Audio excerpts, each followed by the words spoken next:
The sewing machine was really the first machine of any sort to enter the home. When it first appeared in the 1850s, it was regarded as the miracle of its age. To the people of the time, it must have seemed almost inconceivable that a machine could do such a fiddly and complicated action as sewing, that I find quite difficult enough with both hands and a lot of concentration. Personally, I still find sewing machines quite magical. How effortlessly they work, producing such perfect stitches and without hardly ever tangling up.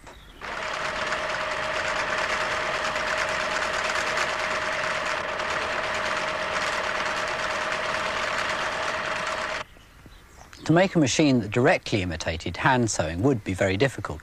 The real secret of machine sewing has been to find a completely different sort of stitch that's more suitable.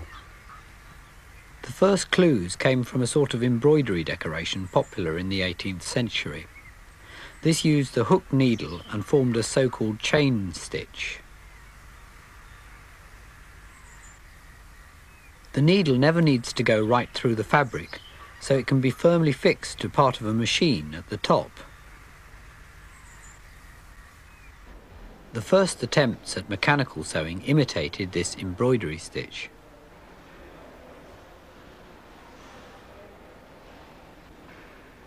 The first patent was granted to Thomas Saint, an English cabinet maker, in 1790.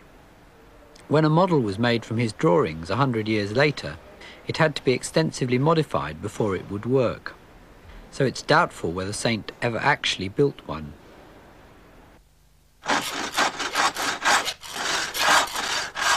The first person to build a sewing machine and put it to any practical use was a French tailor called Thimonnier.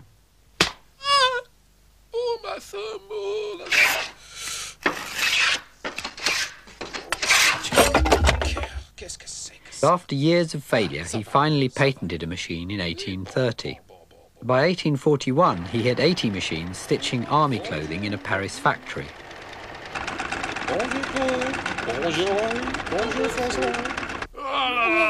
An angry crowd of tailors, fearing that the invention would rob them of their livelihood, then broke into the factory and destroyed the machines. Thimonnier was ruined and eventually died penniless. This is a model of Thimonnier's machine in the Science Museum, which exactly imitates the hand embroidery stitch. We're having some trouble in making it stitch, but we have got to made it do a few stitches. We're off, I think. Back again. Back again. Okay.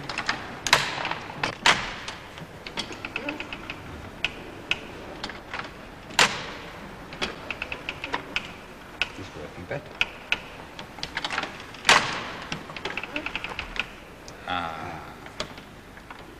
Okay, try and keep it.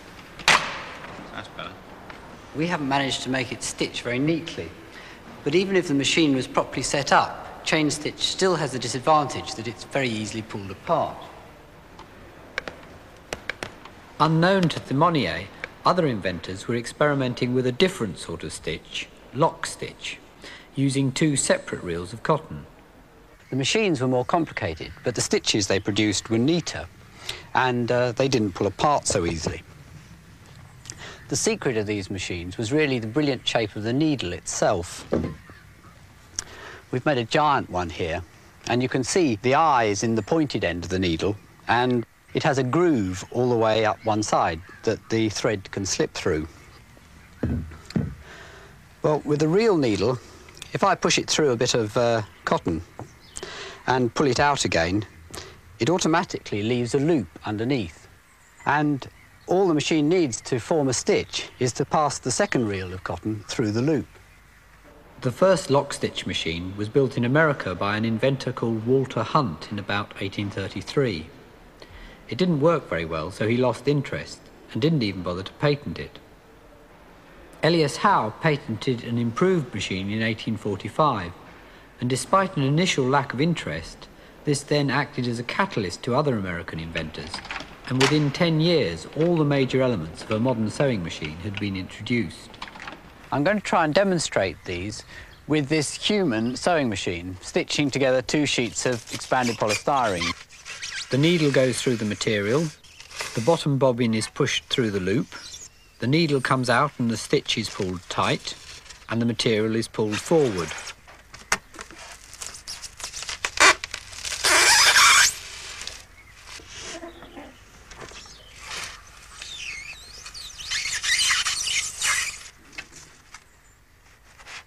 Every lock-stitch machine has these 4 movements: pushing through the needle, passing the loop round the bobbin, pulling the stitch tight, and moving the material forward.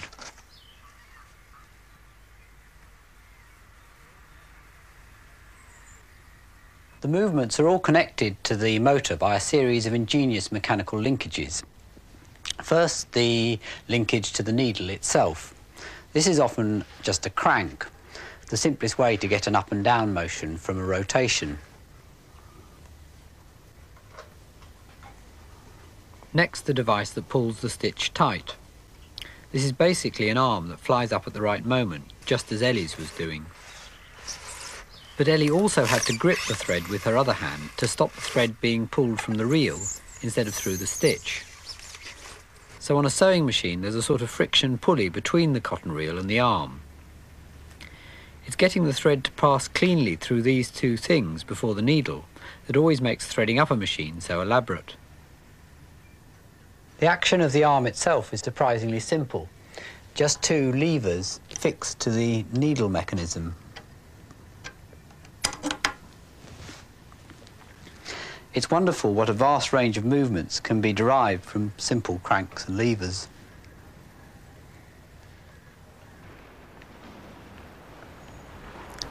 These are some collecting boxes I made for the Science Museum. They're actually portraits of people who work here. The idea was to show exactly what a donation would fund, so £1 makes them work for 10 times long as 10p.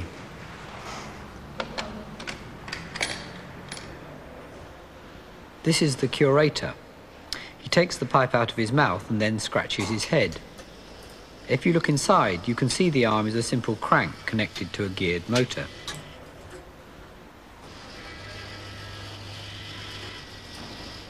Back to the sewing machine. The next action is passing the thread loop round the bobbin. This is what Ian was doing in the human sewing machine. To me, this is the most magical part, how it manages to do it without tangling up. On a real machine, instead of passing the bobbin through the loop, the bobbin stays still and a sort of rotating hook pulls the loop so it's large enough to pass right over the bobbin. With the bobbin back in place, all you can actually see is the red thread slipping round the outside.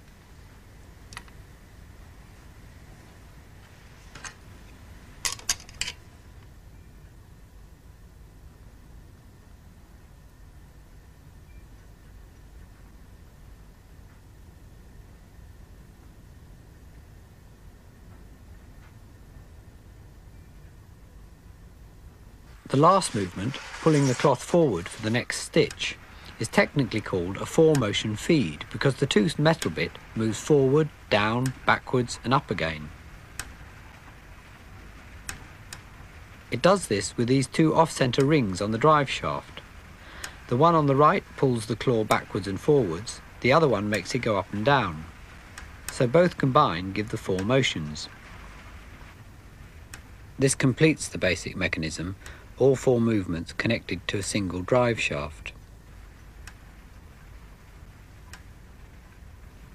This is actually a toy made in Germany about 1893. It's called the Nuremberg Lady or Nuremberg Princess. It's patented.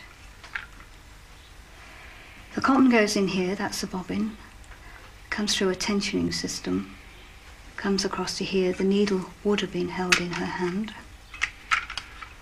You see her head nods. Although it is a toy, it has all the mechanical characteristics of an ordinary sewing machine. I've been collecting sewing machines for about 15 years, and about 3 years ago a few of us got together and decided to form a society to pass on information and share information and find out what was going on. And it is now an international sewing machine collector society, which we show to ISMAX. And we have members all through the world, America, Australia, Hong Kong, all throughout Europe. And I just brought along one or two of my machines to show the very different types that are available. That comes from France, Germany, those are America, this is Glasgow, and that one's from Coventry, an English-made machine. And every one is slightly different, the way it developed. Well, a very unusual machine is this little one here. Unlike the rest of the machines, this isn't painted or brightly coloured. It's nickel-plated, looking a bit like a giant stapler. Very nice noise, a bit like a puffer train. Now, there's absolutely no reason whatsoever why this machine should have hands. No reason apart from being pretty. Why somebody should do it, I don't know.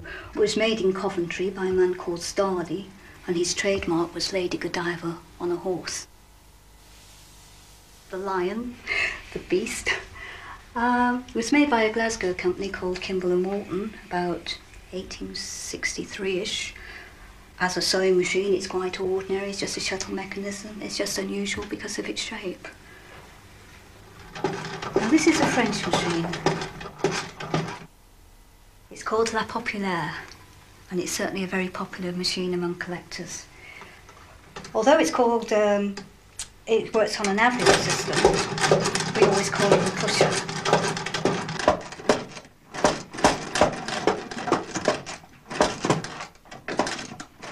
And it is one of the very few to use this unusual push-start mechanism. But we've seen all these very different looking, very complicated, very simple mechanism machines. But one of the simplest, one of the prettiest, one of the most popular, and probably, in my opinion, one of the best, the Wilcox & Gibbs.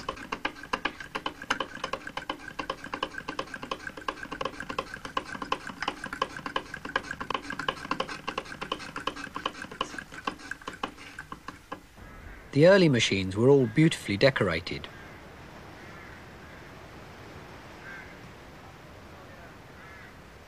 I think this was because the sewing machine was the first machine to enter the home. At the time, all other machines were industrial. Lavish decoration was an attempt to make them look more domesticated.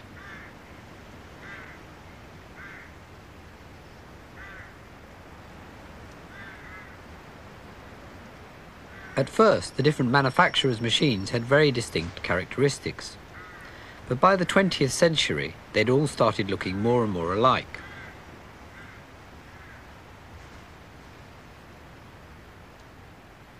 This was partly due to the commercial dominance of one particular manufacturer.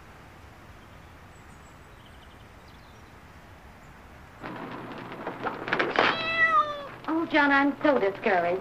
How can I ask anybody to this house the way the furniture looks? Well, it is pretty awful. But I don't suppose we could buy much with our money. Not unless a miracle happens. Ah, there's the miracle. Hurry, hurry, hurry, hurry. Answer that doorbell. That's the first time I ever saw a miracle in a two-pants suit. But it's the Singer Man. He'll send her to the nearest Singer sewing center, and the miracle man turns her over to that miracle woman, the sewing teacher, to you. Just a few simple lessons on the sewing machine, and her house will look so attractive they'll probably sell it at a profit. Now take a look at the finished room with the rest of the girls she's invited over. You don't mean to tell me these draperies, curtains, and slip covers yourself? How did you ever make them so perfectly? It's a grand color scheme. They must have cost a pretty penny. Only $18.31. What? Wait. I wish I could sew like that. But you can, Martha. What's that?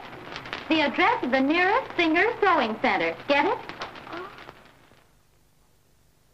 The company was founded by a man called Isaac Merritt Singer. Although Singer was trained as a mechanic, his real love was the theatre. Julie, I've always loved you, honey. Can you ever forgive me? Oh, this is so sudden. Oh, Homer. In 1839, he managed to sell a design for a mechanical excavator for $2,000. Power gets to the bucket, it's beautiful. Okay, I'll buy it. And with the money, he set up his own theatre company called the Merritt Players. Oh, I'm rich. I'm rich. Now I can start my theatre company. Sting him up. Oh, no. Goddamn hell I will. See, honey, I told you I'd save you. Oh, Julie. My hero. Singer's theatre company went bankrupt after a few years. Then, in 1851, he came across an early, unreliable sewing machine. I could do better than this.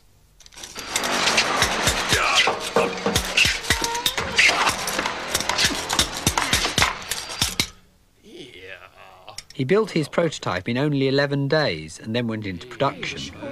Singer's machine wasn't particularly original, but he was brilliant at selling it. Okay, ladies and gentlemen, this machine sewing before your very eyes. Here is your trousers, Isaac.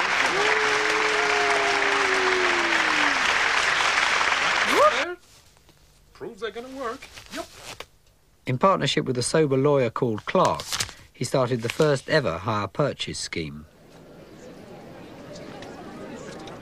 By 1867, Singer was a very rich man with a total of 18 children from a variety of wives and mistresses. But because the machines were being sold to respectable homes, Clark then persuaded Singer to leave the country. It's a one-way ticket. Oh. You gotta leave town. No? Singer eventually settled in Torquay, where he died in 1875, leaving a total of 24 children.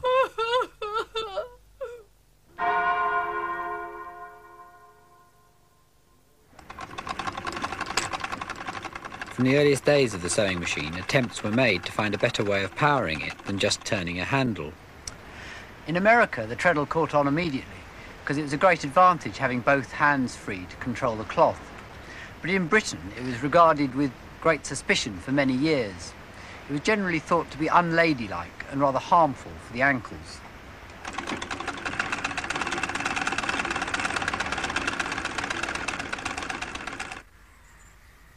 Attempts were made to power the machines by water wheels, giant clockwork motors and steam, but all were inconvenient. The first electric machines appeared in the 1920s. At first the motor was a separate lump bolted on. Only very gradually did it become integrated in the body of the machine.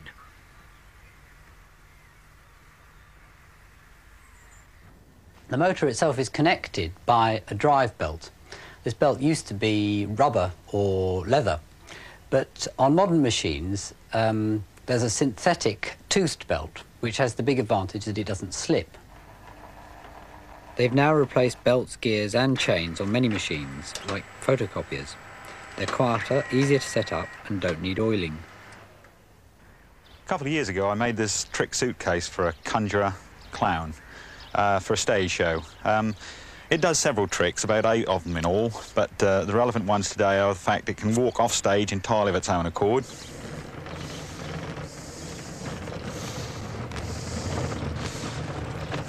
Whereupon it can stop, and then it can fall over.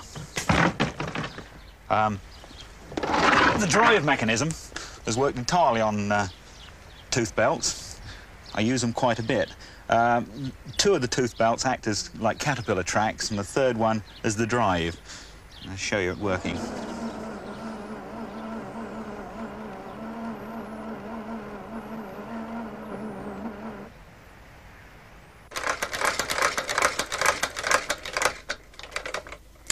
There are limitations to the movements you can get out of simple cranks and levers, so a lot of sewing machines also use cams. This machine's actually a cobbler's machine used for sewing leather. The cams can create a much wider range of movements using irregularly shaped slots and discs like this one.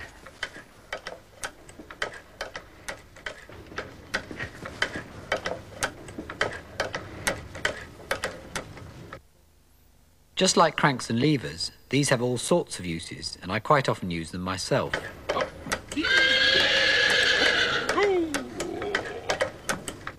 This is the warder in the Science Museum.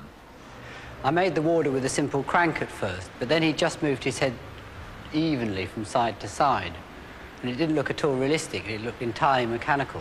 So I swapped it for a cam, and then it gave it its sort of jerky motion, and he actually looked as if he was looking around. And looking down at his watch was the same.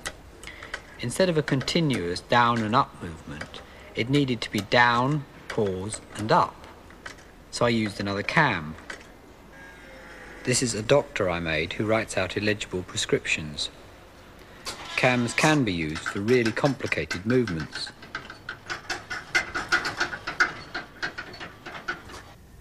Most modern sewing machines can do a wide variety of fancy stitches.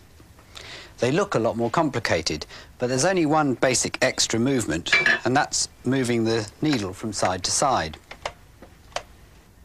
And by combining sideways needle movements with variable cloth feed movements, all sorts of fancy stitches become possible.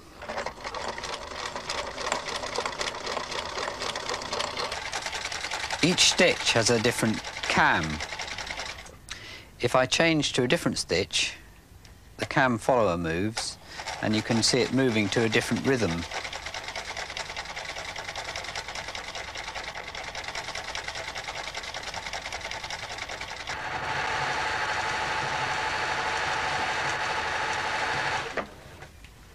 This is one of the latest electronic machines. The idea behind it is really quite simple. Instead of using cams to vary the needle and the cloth movements, it uses these devices called stepper motors. Each pulse of electricity I send it makes it go round one step. And I can use it to move a lever in just the same way as a cam. I'll try and imitate it over here.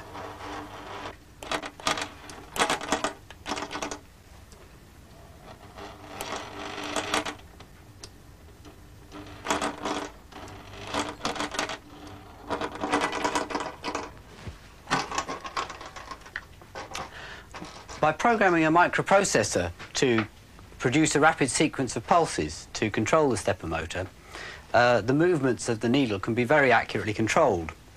I think you can see the stepper motor moving the needle in this machine. The stepper motor is fixed to a cog which moves the needle in small steps.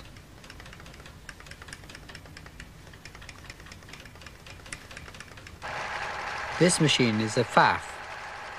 Today, Singer has lost its market dominance, and German and Swiss manufacturers now produce the most advanced machines.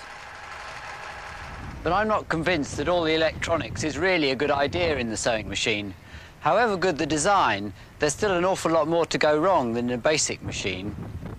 And I'm not sure that all the fancy stitches are really worthwhile. The service engineers I've talked to say that a lot of people never use them. With the old mechanical machines that used to last anything up to 100 years, the lack of obsolescence was quite a problem for the manufacturers. Singer used to have a policy of breaking up any machines taken in part exchange to reduce the supply of second-hand ones. I suspect all the complexity of the fancy stitches has added quite a convenient degree of obsolescence. But anyway, the golden age of the domestic sewing machine is perhaps already past. Make me a gown that is a perfect fit, like the one you made for Lady Daphne. When it first appeared, there were no clothes shops anywhere. You either made your own, The tickles! or if rich enough, got a tailor to do it. It will be a couple of weeks, ma'am. Even a generation ago, most families made some of their own clothes.